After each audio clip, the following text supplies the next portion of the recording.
Morning everyone, happy Sunday and happy জামাই ষষ্ঠী। শুভ জামাই ষষ্ঠী। সব জামাইদেরকে জানাই পেট পুজোর শুভেচ্ছা। তো আজকে হলো জামাই ষষ্ঠী।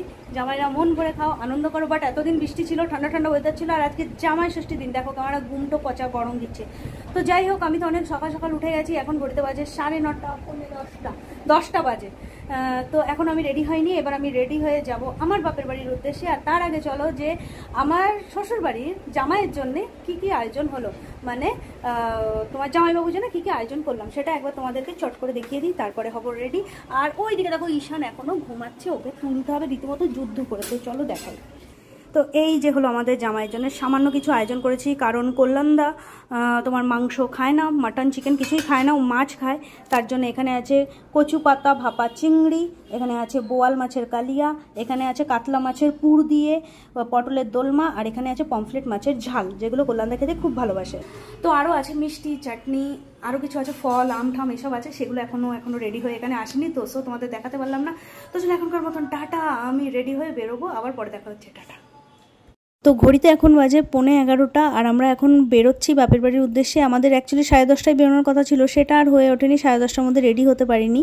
তো তার আগে মা একটু ষষ্ঠীর হাওয়া দিয়ে দিল। চলো গোপাল প্রণাম করে এবার বেরোই। আর আমাদের গোপাল সোনা দেখো নতুন জামা পরেছে, আর এই জামাটা আমার মা বৃন্দাবন থেকে এনে দিয়েছিল। আর এদিকে ঈশান ঘটা করে নমস্কার করছে। তো আমরা সবাই মিলে বেরিয়ে পড়েছি প্রায় 11টা নাগাদ, এখন বাজে 11:30। আর আজকে ফার্স্ট টাইম যাচ্ছি কল্যাণী রোড দিয়ে চাকদা হয়ে তারপরে বনগা ঢুকবো। তো সেগুলো বেরিয়ে পড়েছে। আর বেরোনোর আগে মা একটু দেখলে আশীর্বাদ করলো, ষষ্ঠীর হাওয়া টাওয়া দিল।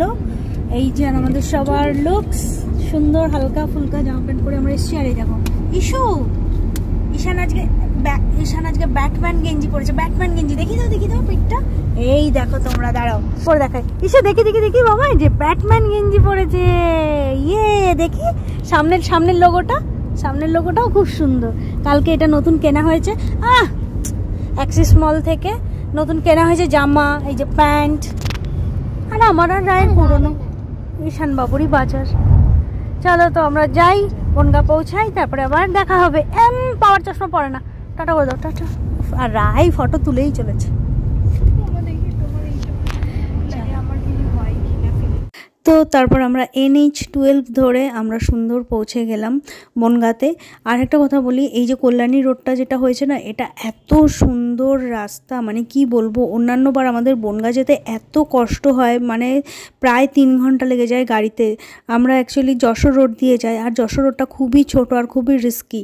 তো এবার প্ল্যান করলাম যে কল্যাণী রোড দিয়ে যাব, ওখান থেকে আমরা বনগাঁ ঢুকবো।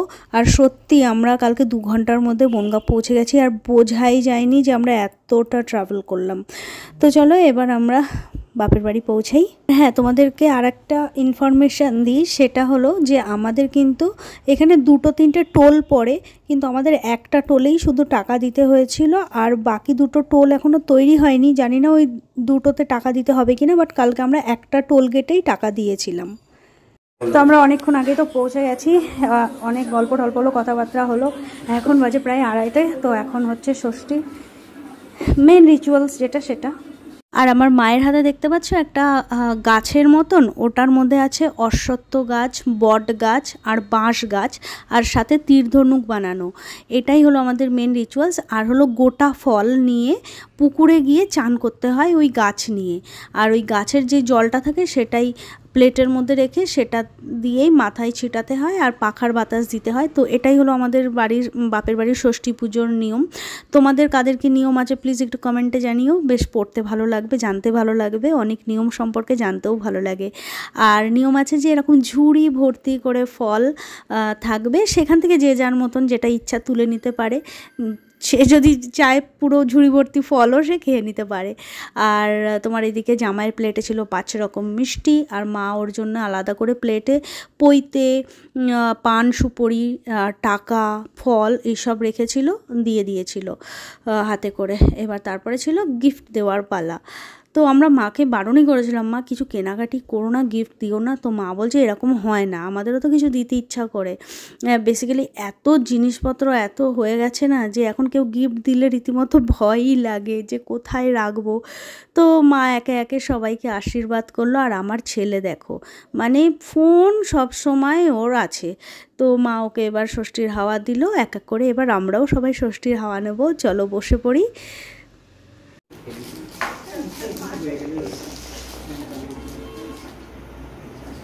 তো জামাই নাতি নাতনি সবাইকেই মা ষষ্ঠী করে দিয়েছে। এবার বাকি ছিলাম আমি আর ভাই।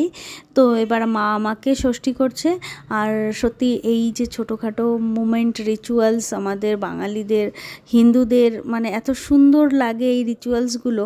গরমে হয়তো একটু কষ্ট হয়, জামাই ষষ্ঠীটা এমন টাইমে পড়ে যে একটু গরম থাকে, কিন্তু আমার বর বলে কি, ইস এই রিচুয়ালসটা যদি শীতকালে হতো বেশ মজা করে আনন্দ করে কাটানো যেত। আমি বললাম কি আর করা যাবে বলো, বেসিক্যালি জামাইদেরকে আম কাঁঠাল খাওয়ানোর জন্যেই এই রিচুয়ালসটা করা। তো এটাই নিয়ে মজা হাসি চলছিল।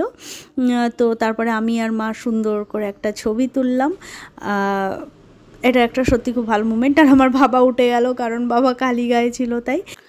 তো এবার ভাইকে মা ষষ্ঠী করলো, মা একটু ওই পাখার বাতাস টাতাস দিল, যেটা রিচুয়ালস আর কি। তো চলো এবার লাফিয়ে পড়া যাক খাওয়া দাওয়াতে, যেটাই জামাই ষষ্ঠীর মেন আকর্ষণ। তো মাকে আমি আগের দিনই বলেছিলাম, মা বেশি কিছু রান্না করো না, একটু মাটনের ঝোল করো যাতে শান্তি করে খাওয়া যায়। আমার মা তো শূন্যওয়ালা পাবলিক নয়। তো মা করেছিল লাল শাক ভাজা, গোটা পটল ভাজা, তারপরে করেছিল আমার বরের সবথেকে প্রিয় মুসুরির ডাল ঘন করে পেঁয়াজ ফোড়ন দিয়ে, গলদা চিংড়ির মালাইকারি, বোয়াল মাছের ঝাল, মাটন কষা, চাটনি, দই, 2 রকমের মিষ্টি, আর এদিকে আইসক্রিম ছিল ফ্রিজ ভর্তি করে, ভাই একদম আইসক্রিম এনে রেখেছিল। তো এটাই ছিল।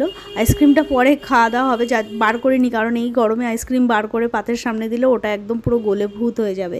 তারপরে আমার বরমশাই দেখে তো অবাক, মাকে বলছে যে আমি তো বলেইছিলাম অল্প করে কিছু করতে, এত কিছু খাওয়া যায়? মা বলছে হ্যাঁ খাওয়া যায়। মার নাকি ইচ্ছা ছিল আরও কিছু করার। তো যাই হোক আমরা খাওয়া দাওয়া করলাম, রেস্ট নিলাম। আর তোমরা ভাবছো আমি মাকে কি গিফট দিলাম? আমি মাকে এই মাইক্রোওভেনটা গিফট করেছি। মায়ের আগের মাইক্রোওভেনটা নষ্ট হয়ে গেছিলো, তো বেশ কিছুদিন মাইক্রোওভেন ছিল না, ওরা ভাবছিল কিনবে, তো তার আগেই আমি মাইক্রোওভেনটা গিফট করলাম।